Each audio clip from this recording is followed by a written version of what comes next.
तरुण भारत नागपूर दिनांक 27 डिसेंबर 2020. विशेष लेख जमिनीशी नाळ जुळलेला वैमानिक सुधीर पाठक.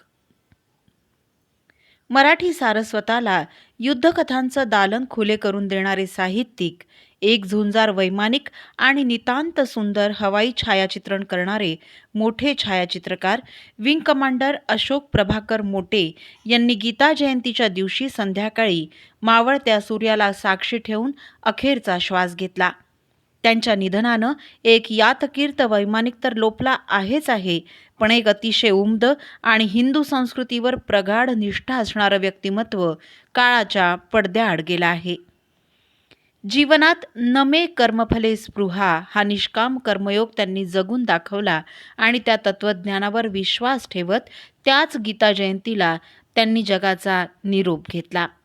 सामान्यतः सैनिकी पेशातली माणसं ही अतिशय करड्या शिस्तीची भोगती असतात.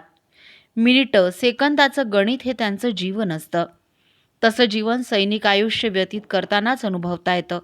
त्यामुळे नागरी जीवनाशी जुळवून घेणं त्यांना कठीण होतं. पण विंग कमांडर मोटे त्याला अपवाद होते. वैमानिक म्हणून जीवन जगताना त्यांनी आपली नाळ कायम सामान्य माणसाशी जोडलेली ठेवली होती.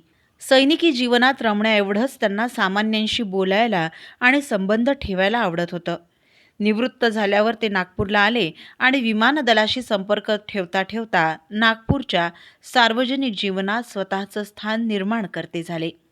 साहित्यिक म्हणून मान्यता त्यांना आधीच होती. सर्व साहित्यिक उपक्रमात ते आवर्जून हजेरी लावत.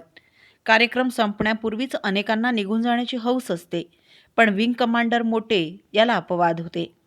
कार्यक्रम संपला की जी उत्सव मूर्ती असेल त्यांचं आवर्जून अभिनंदन करून व्यवस्थित बोलून नंतरच ते जायला निघत.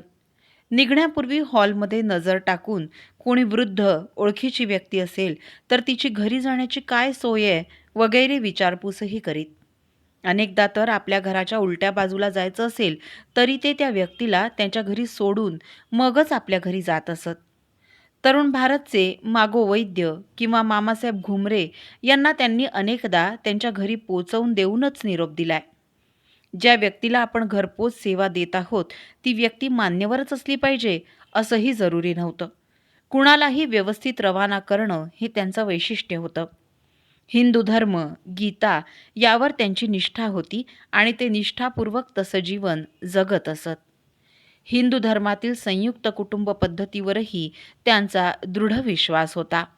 ते सर्वांना अभिमानानं सांगत की मी माझ्या आईवडिलांच्या घरात राहतो, त्यांचे आशीर्वाद म्हणून त्यांच्या सोबत राहतो. विदर्भ संशोधन मंडळाच्या समोर उपजिल्हाधिकारी कॉलनीत ते राहत. त्या घरावर कधीच त्यांनी स्वतःच्या नावाची पाटी लावली नव्हती. त्या बंगल्यावर प्र. भा. मोटे, सौ. शोभा मोटे अशी पाटी आहे. तर वडिलांचं घर, बंगला ही त्यांच्यासाठी खूप मोठी धरोहर होती. फक्त त्यांच्यासाठी नाही तर मोटे कुटुंबासाठी. हीच त्यांची भक्ती त्यांचं स्वतःचं नाव लिहिण्यातही होती. ते कधीच विंग कमांडर अशोक मोटे असं लिहित नसत, तर विंग कमांडर अशोक प्रभाकर मोटे असं संपूर्ण नाव ते लिहित असत. मला तर अनुभव आहे की त्यांचा फोन आला की तो संपण्यापूर्वी ते आवर्जून घरातील सर्वांची चौकशी करीत. त्यांना नमस्कार, आशीर्वाद असं सांगूनच फोन खाली ठेवीत. माझी मुलगी, जावई आणि नातू यांचीही चौकशी ते आवर्जून करीत. माझ्यासारखाच अनुभव त्यांच्या सर्व मित्रांनाही येत असेल हा मला विश्वास आहे, खात्री आहे. मला आठवतं मी महाविद्यालयीन जीवनात आल्यापासून त्यांच्या कथा तरुण भारतात वाचू लागलो. माझी बहीण पूर्वाश्रमीची रजनी पाठक त्यांची खूप वर्ष फॅन होती. त्यांच्या कथा पसंतीचा पत्रव्यवहारही बराच काळ सुरू होता. तरुण भारतात जेव्हा नानासाहेब ठेंगडी यांच्याकडे रविवार पुरवणी आली तेव्हापासून ते लिहित होते. त्या काळी त्या पुरवणीचं नाव विविध विषय विभाग असं होतं. नानासाहेबांनी त्यांना युद्धकथा लिहायला सांगितल्या. त्यांच्या कथा त्यांनी प्रत्यक्ष अनुभवलेल्या असत. कल्पनेचा थोडाफार मसाला ते जरूर टाकत, पण अनुभवातून त्या सिद्ध झाल्या होत्या. त्यांच्यानंतर doctor Vinay Waikar, colonel Sunil Deshpande, colonel Abhay Patwardhan वगैरे लिहू लागले. डॉक्टर वाईकर यांनी रक्तरंग हा कथासंग्रह फौजी जीवनातील अनुभवावर काढला होता. पण विंग कमांडर मोटे यांनी मात्र स्वानुभवातील कथांनाच प्राधान्य दिलं. रविवार पुरवणीनंतर ते प्रत्येक प्रथितयश दिवाळी अंकात स्थान मिळवू लागले होते. तरुण भारत, धर्म भास्कर आणि वसंत हे 3 दिवाळी अंक तर विंग कमांडर मोटे यांच्या कथेविना निघतच नसत. विमान दलात असण्यानं नेहमी इंग्रजी बोलण्याचा सराव होता. इंग्रजीवर त्यांचं प्रभुत्व होतं, पण तेवढ्याच सहजतेनं ते मराठीत लिहत असत. मराठीत त्यांची स्वतःची एक शैली होती. शुद्ध लेखनाची त्यांची जाण तर मराठीच्या अनेक प्राध्यापकांपेक्षा जास्त होती. कथा लिखाणात खूप नेमकेपणा होता. त्यांना मराठीतील शब्द कधी अडले नाहीत किंवा मराठी शब्दांऐवजी इंग्रजी प्रतिशब्द कधी वापरावाही लागला नाही. त्यांच्या लिखाणात एखाद दुसरा शब्द बदलला आणि खाडाखोड झाली हा भागच नव्हता. त्यांचं मराठीचं अक्षर अतिशय वळणदार होतं, त्यामुळे त्यांची कथा कंपोज करायलाही कुणाला कधी त्रास जात नसे. दिवाळी अंकाच्या वेळी अनुभव यायचा. त्यांनी सांगितलेल्या दिवशी त्यांची कथा संपादकाच्या टेबलवर पोहोचलेली असायची. विंग कमांडर अशोक मोटे हे नागपूरच्या सायन्स कॉलेजचे विद्यार्थी. 1962च्या युद्धानंतर ते इमर्जन्सी कमिशनच्या माध्यमातून वायुदलाच्या फ्लाइंग बॅचमध्ये अधिकारी झाले. त्यांनी जवळजवळ 6040 तासांचं हवाई उड्डाण केलं. 1965 आणि नंतर 1971चं युद्ध, पूर्वोत्तर राज्यातील आणि काश्मीरमधील आर्मीला रेशन आणि ऑपरेशन सपोर्टमध्ये त्यांचा सक्रिय भाग होता. पुढे हवाई दलातील हवाई छायाचित्रण करणारे म्हणून त्यांनी विशेष प्रावीण्य मिळवलं. हवाई छायाचित्रण करणारे ते पहिले छायाचित्रकार होते. विद्यमान मुख्यमंत्री उद्धव ठाकरे यांच्यापासून अनेकांनी त्यात योगदान दिलं, पण प्रारंभ मात्र विंग कमांडर मोटे यांनीच केला होता. स्वतः कसलेले वैमानिक होते. अनेक युद्धप्रसंग आणि संकटकाळात ते रसद सामुग्री घेऊन विमान घेऊन जात. फायटर पायलट ते नव्हते, पण त्यांनी खूप लढायांचा आणि कारवायांचा अनुभव घेतला होता. हवाई दलाचे प्रमुख air chief marshal Anil Yashwant Tipnis हे त्यांचे आदर्श होते. पाकचे सेनाप्रमुख परवेज मुशर्रफ यांनी पंतप्रधान अटलजींना योग्य सन्मान दिला नाही याचा राग मोटे यांना होता. Air chief marshal Anil Tipnis यांनी मुशर्रफ यांना सॅल्यूट केला नाही याचंही मोटे यांना खूप अप्रूप होतं. कारगिल युद्धात ते स्वतः एअर चीफ मार्शल टिपणीस यांनी एक विमान चालवलं, ॲक्शनवर गेले होते. हे विंग कमांडर मोटे यांनी जगापुढे आणलं. याच वायुदल प्रमुख air chief marshal Anil Yashwant Tipnis यांना राष्ट्रीय स्वयंसेवक संघानं तृतीय वर्ष संघशिक्षा वर्गाच्या खुल्या समारोपासाठी बोलावलं. त्यात टिपणीस साहेबांनी एक विषय प्रतिपादन केला होता. त्यातील काही आशयाबाबत तत्कालीन सरसंघचालक सुदर्शनजी यांना हरकत होती आणि त्यांनी ती आपल्या भाषणात मांडली. एकाच समारंभात प्रमुख अतिथी एक बोलतात आणि नंतर बोलणारे सरसंघचालक त्यापेक्षा वेगळी भूमिका तिथेच मांडतात. हा प्रकार सेनादलात फारसा रुचला नाही. विंग कमांडर मोटे यांनाही तो प्रकार आवडला नाही, पण सौजन्य म्हणून त्यांनी जाहीर मतप्रदर्शन मात्र केलं नाही. खाजगीत मात्र नाराजी व्यक्त केली होती.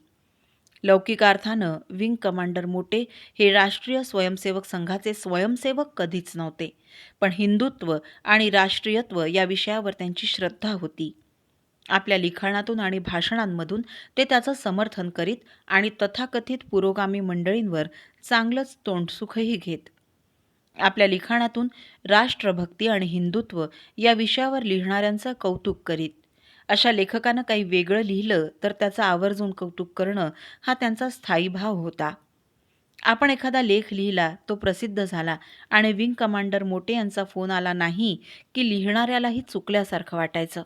एखाद्या रविवारी फोन आला नाही तर सोमवारी हमखास कौतुकाची उधळण ते करून जायचे. 1965च्या युद्धात नागपूरचे फ्लाइंग लेफ्टनंट विजय तांबे बेपत्ता झाले. त्यांच्या पत्नी दमयंती तांबे यांनी त्यांचा शोध घेण्याचा खूप प्रयास केला. त्यात विंग कमांडर मोटे यांचा खूप मोलाचा सहभाग होता. वृत्तपत्रांना त्याची माहिती देत त्यांनी हा विषय जिवंत ठेवला होता. त्याची अधिक माहिती कोण देऊ शकतील, त्याचा फोन नंबर वगैरेही तेच वृत्तपत्रांना पोचवित असत. विंग कमांडर मोटे मोठ्या पदावर होते, पण त्यांनी भ्रमणध्वनीचा वापर शेवटपर्यंत केला नाही. ते काहीशा अभिमानानं सांगत, मी मोबाईल वापरत नाही. माझ्या घरी लँडलाईन आहे, त्यावर कॉलर आय डी आहे. त्यामुळे घरी नसताना कुणाचा फोन आला तर मी माहिती घेऊन स्वतः फोन करतो. एका ज्येष्ठ पत्रकारानं दौलत बेग ओल्डीवर एक पॉडकास्ट केला. त्यात एका वरिष्ठ वायुदल अधिकाऱ्यावर खूप कौतुकाचा वर्षाव केला. पण त्याचे खरे हिरो नागपूरकर air vice marshal Suryakant Chaphekar यांचा उल्लेखही केला नाही. विंग कमांडर मोटे यांना ते कळताच ते अस्वस्थ झाले. त्यांनी खूप फोनाफोनी करून त्या पत्रकाराला चाफेकर यांच्याशी बोलायला लावलं आणि वेगळा पॉडकास्ट तयार करायला लावला. वायुदलाचे वैमानिक म्हणून मोटेसाहेब कसे होते याची साक्ष त्यांना मिळालेली विविध पदकं आणि सन्मान हे देतील, पण साहित्यिक आणि रसिक म्हणून ते फार उच्च दर्जाचे होते. हिंदी, इंग्रजी आणि मराठी या तीनही भाषांमध्ये त्यांना शब्द कधी शोधावे लागले नाहीत किंवा चाचपडावेही लागले नाहीत. शब्द जणू त्यांना विनंती करीत असत, मला निवडा, मला निवडा. त्यामुळेच ते वायुदलातील कुशल समालोचक होते. सूर्यकिरणचा पहिला ताफा जेव्हा नागपुरात आला आणि त्यांनी अतिशय थरारक प्रात्यक्षिक करून नागपूरकरांना दंग करून टाकलं, त्यावेळी त्यांच्या थरार कथा क्षणात विंग कमांडर मोटे यांनीच नागपूरकरांपावेतो पोचवल्या होत्या. गेल्या काही वर्षात विशेषतः वायुदलातून निवृत्त झाल्यावर वायुदल आणि सामान्य व्यक्ती, पत्रकार यांच्यात सुसंवाद घडवून आणण्याचं काम मोटे यांनी केलं होतं. वायुदलाची गोपनीयता कुठेही भंग न होऊ देता त्यांनी हा संवाद साधला होता. वायुदलही नंतर आपला PRO वगैरे नेमायला लागला होता, पण नागपूरच्या विंग कमांडर मोटेच अघोषित PRO होते. गेल्या काही वर्षात मराठी वृत्तपत्राचे संपादक विंग कमांडर मोटे, यातनाम रेडिओलॉजिस्ट आणि वैद्यकीय कथाकार डॉक्टर प्रमोद कोलवाडकर, डॉक्टर मधुकर आपटे, ज्येष्ठ पत्रकार अविनाश पाठक, प्रकाशक विनोद लोकरे आणि मकरंद कुलकर्णी, छायाचित्रकार बाबूराव चिंगलवार यांचा एक चांगला गट जमला होता.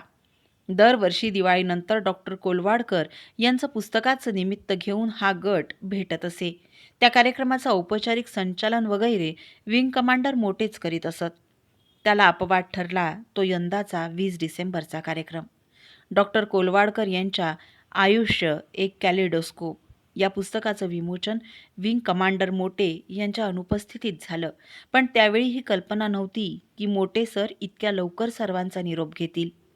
विंग कमांडर मोटे यांची प्रकृती एवढी गंभीर आहे याची जाणीव त्यांनी कोणालाच होऊ दिली नाही. फक्त प्रकृती ठीक नाहीये एवढंच सगळ्यांना कळलं होतं. स्वतः सर्वांच्या मदतीला धावून जाणारे विंग कमांडर मोटे स्वतःबाबत बोलताना आणि मदतीला बोलवतानाही फार मितभाषी होते. सिव्हिलियन मंडळींशी स्नेह वाढवतानाही त्यांच्या मदतीची अपेक्षा कधीच बाळगली नाही.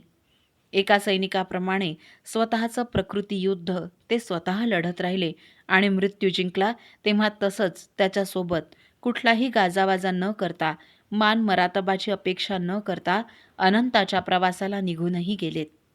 विंग कमांडर अशोक प्रभाकर मोटे यांना कडक सॅल्यूट. ज्येष्ठ पत्रकार सुधीर पाठक यांनी लिहिलेला हा विशेष लेख आपण तरुणभारत.net या संकेतस्थळावरही ऐकू शकता. असे संवेदनशील आणि विचारप्रवण लेख ऐकण्यासाठी तरुण भारतच्या YouTube चॅनलला लगेच सबस्क्राईब करा, लाईक करा आणि शेअर करायलाही विसरू नका. धन्यवाद.